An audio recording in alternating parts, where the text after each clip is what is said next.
But then how does one take the jump from singing in the car and being inspired by wanting to sing to actually getting into business? Because it almost feels like it just seems like a dream that's so far away. How did you get your break?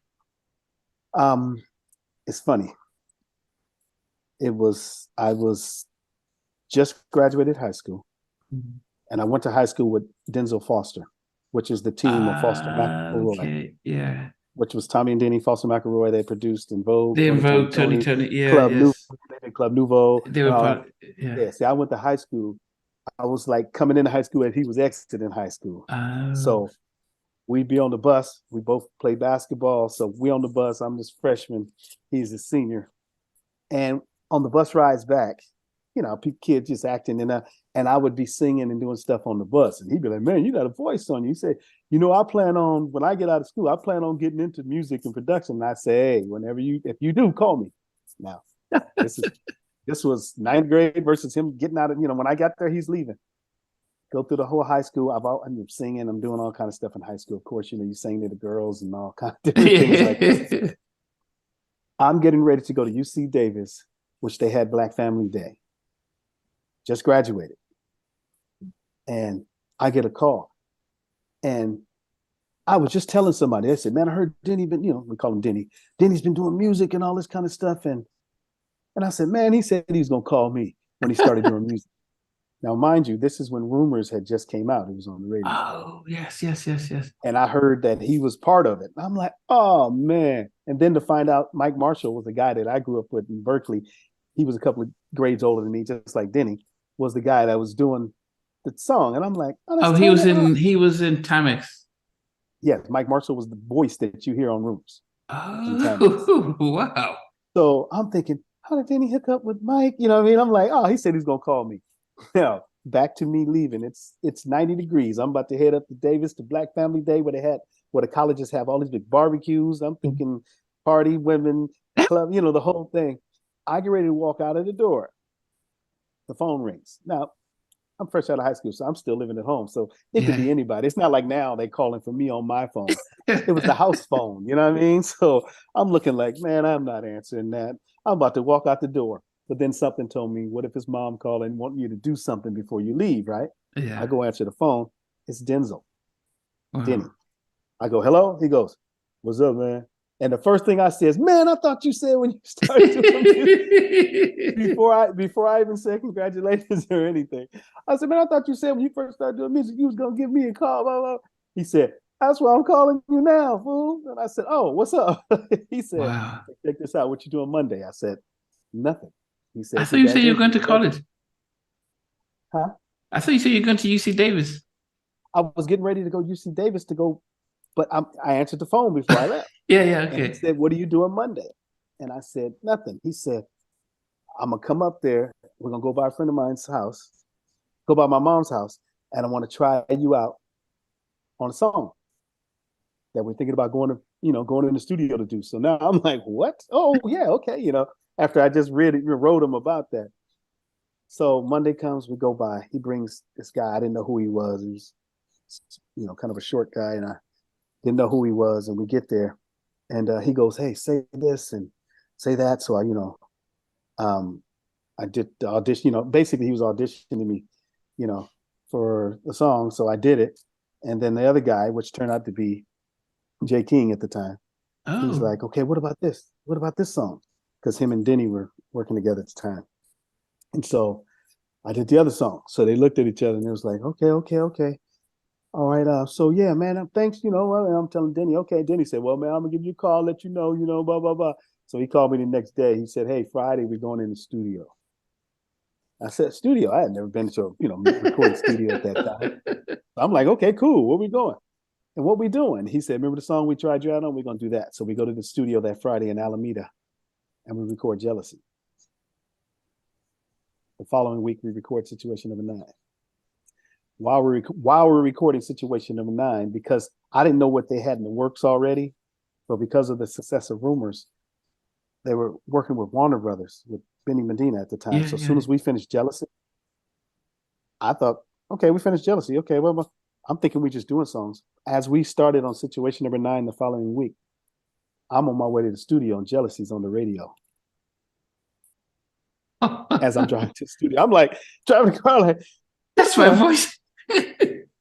Dude, nothing like it. Hearing your voice for the first time coming through traditional radio. You know what I mean? That happens in movies. That doesn't happen to you, right? Because you've seen movies where they hear that for the first time. But I'm on my way to the studio to go record another, situation number 9, practicing, here I am stuck in, practicing my parts in the car.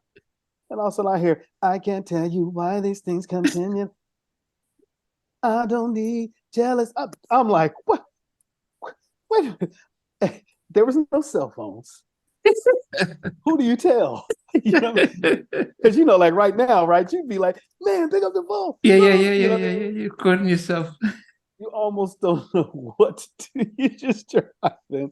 Wow. And I'm driving, and I get to the studio, and I'm like, man, on the way over here, I heard the sign. And they're like, we told you. No, you didn't. You told. I didn't even know I was part of. I'm thinking they just steal us a tryout. I'm thinking we doing promos. Okay. Yeah, it was after that, no turning back. Then I kid you not, like maybe 3 weeks after we started this thing, we come in and like I said, I didn't know the negotiations that Denny and Jay and Tommy and them had going on with Warner Brothers at the time. Benny Medina. By the time we got to the 3rd song, we're sitting in there and Warner Brothers had sent us over some contracts. So I went from going to UC Davis on a Friday to a Monday going in the studio, and the following Friday going back in, hearing my song on the radio, to sitting down, and now we have artist agreement contract. We didn't even have a name at the time. We're sitting there right there going, what we gonna call ourselves? What we gonna call ourselves? You know what I mean? And Valerie came up with the name Club Nouveau. So when you joined, so who was in the group by the time you were singing your parts? You said it was me, me and Valerie. You and Valerie. That we were the vocal. We were the vocalists. Denny sang on Lean on Me. He did low tone times in our life. You hear him doing that, but that was his only occasion. Jace eventually sang on White Tribute, so that the verses you hear White, yeah. I'll tell you so that. But that was it. Other than that, it was just supposed to be me and Valerie the whole way.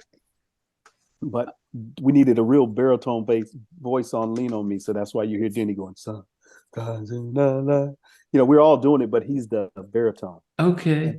Then I come in and do all the other stuff, just like on White Tribute so bad. I do all that. I don't know why, baby, all that stuff. So, but literally, man, it happened fast. I came in the house. My mom was having some ladies over for lunch, tea, or whatever. I walked in, and I told my mom, "Hey, mom, just want to let you know, just signed a contract with Warner Brothers. So next week we're gonna go out on the road and start doing some shows." She laughed.